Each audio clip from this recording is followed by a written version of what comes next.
Welcome to your next session.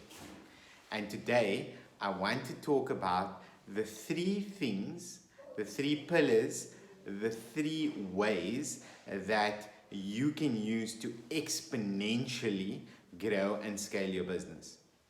And they are actually very simple, and yet very few of us actually do it. But if you take this advice, if you implement what I'm about to share with you, then you will be miles ahead of the competition. And in actual fact, many continue to fail right now because they are not doing these three things. And the first of those three things is singularity of focus. Now, I'm not talking here about your vivid vision, which we've covered previously, and your mission and your values, which is all great.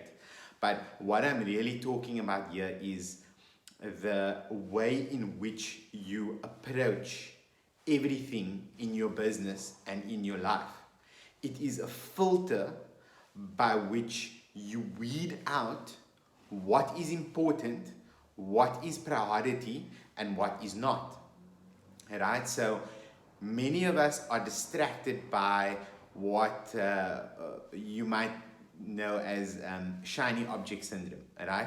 And what that means is that, we're always distracted by the next best thing. We always think that the grass is greener on the other side. We're always looking for that magic pill, that silver bullet, that one thing that is gonna transform our entire lives, transform our entire business. And the cold hard truth is that there is no one thing. Yes, we use this type of languaging and verbiage in our messaging because we need to sell people what they want, but we need to let them invest in and buy what they need. All right? So we need to step away from all of those distractions, and the way to do that is to create a filter in our lives, which we call the singularity of focus. And that singularity of focus should be our end result. What is your objective in the next 90 days? What is your objective in the next 12 months? What is your vision, your vivid vision for the next 3 years? And every time you approach a task, an email, a webinar, a meeting, you judge it against that frame and you ask yourself, does this activity, does this task, does this exchange of time take me towards that goal? My single-minded purpose, right? And if it doesn't, you leave it. And the second part, which I want to talk about, the second pillar for that exponential growth is singularity of purpose was number one. And the second one, which I want to talk about, is your accountability. Now, if you've ever been exposed to coaching or consulting of any sort, especially now post the pandemic, there are a lot of coaches coming up, a lot of consultants, a lot of people trying to do business online. And one of the kind of, let's call it features and benefits, is this idea of accountability. And I'm not saying that the way that they're doing it is wrong, but I think that they've not gone far enough in terms of explaining how actually accountability works.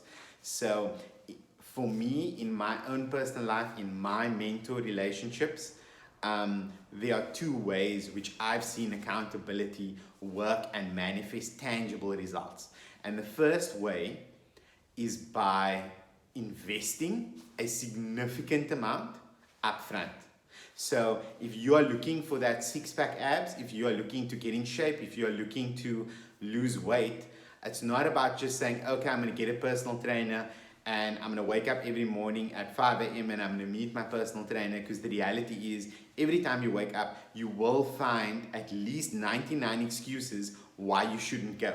Even if you put your tackies by the bed, your sneakers by the bed, and you put on your sweatshirt before you go to bed, there will still be other reasons, other objections that create friction between you and accomplishing that daily routine. So, and if you look at it, it's like if you paid them X amount of dollars for that session, You'll be like, oh, okay, it's fine, I'll make it up next time. But if you pay for 12 months up front, that's a significant investment.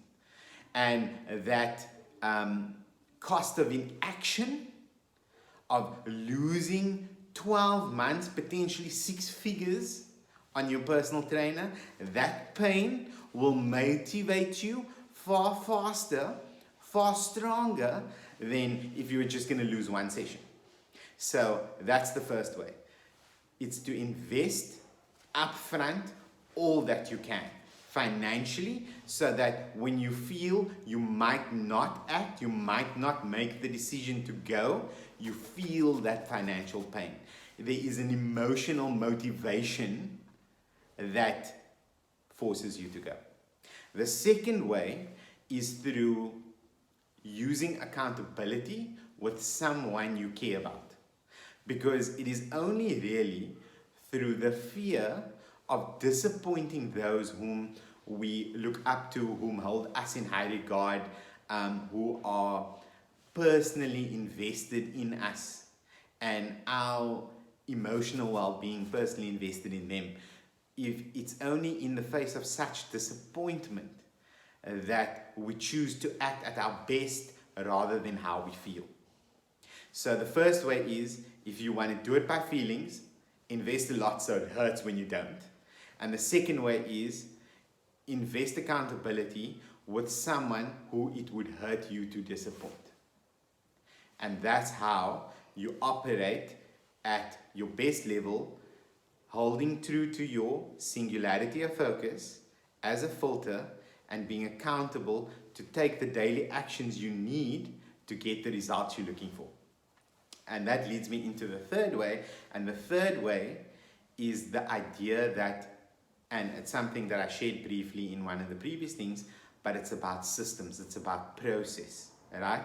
So far too often we focus on the result, we look at the lives of others, especially on social media, and we say, oh, I want that life, let me buy that life. But we don't understand the process of how that person got to the level or the stage where they could afford that lifestyle. So just by buying the life, you're essentially being reckless, and you're going to end up losing your shirt, right? Because you're not going to be able to perform at that level and maintain that lifestyle. So rather than look at the success that they're having and trying to emulate that success, look at the process they followed to achieve that success and model that success, model that greatness, because that will get you much further. That's something that's sustainable. It's something that's repeatable. And if you want to be successful, you need to become a student of success.